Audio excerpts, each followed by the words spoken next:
Specialistët e sektorit të qarkullimit rrugor arrestuan shtetasin me inicialet AD, 58 vjeç, banues në Shkodër, pasi u kap duke drejtuar automjetin në gjendje të dehur.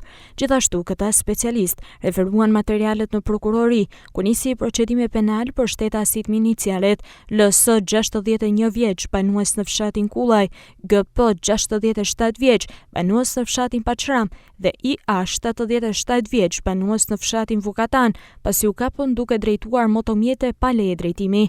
Specialistët për hetimin e krimeve të DVK Shkodër referuan materialet në prokurori, ku nisi procedimi për shtetasin me inicialet RH 22 vjeç, banues në Sukth, për veprën penale kontrabanda me madhra për të paguhet akciz, pasi është kapur nga shërbimet e policisë kufitare Muriqan në kufi, duke transportuar me automjet madhra të ndryshme të dyshuara të kontrabanduara.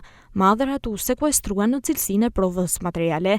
Specialistët për hetimin e krimeve ekonomiko-financiare referuan materialet në prokurori, ku nisi procedime penal për shtetasin me inicialet EK 39 vjeç, banues në Shkodër, për veprat penale, tregtimi dhe transportimi i madrave kontraband, kontrabanda me madhra të tjera, fshehja të ardhurave, shkelja të drejtave industriale dhe punësimi i paligjshëm. Pasi gjatë kontrollit në subjektin e tij tregtar, servis automjetesh, u konstatuan pjesë të ndryshme automjetesh të dyshuara të kontrabanduara pa fatura tatimore.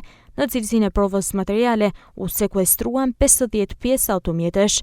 Specialistët për hetimin e krimeve të Komisariatit të Policisë Shkodër referuan materialet në prokurori, ku nisi procedime penal për shtetasit me iniciale EM 19 vjeç, pasi nga kontrollet e kryera në bashkëpunim me shërbimet e OSHE-s në banesën e tij u konstatua lidhje e paligjshme energjisë elektrike.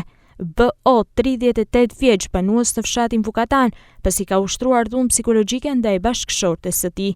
Dje në fshatin Vermosh ka humbur jetën në rrugë, dyshohet për shkak të arrestit kardiak, shtetasi me inicialet ES 40 vjeç, banues në fshatin Vermosh. Materialet procedurale ju referuan prokurorisë pranë gjykatës së shkallës së parë të jurisdiksionit të përgjithshëm Shkodër për veprime të mëtejshme.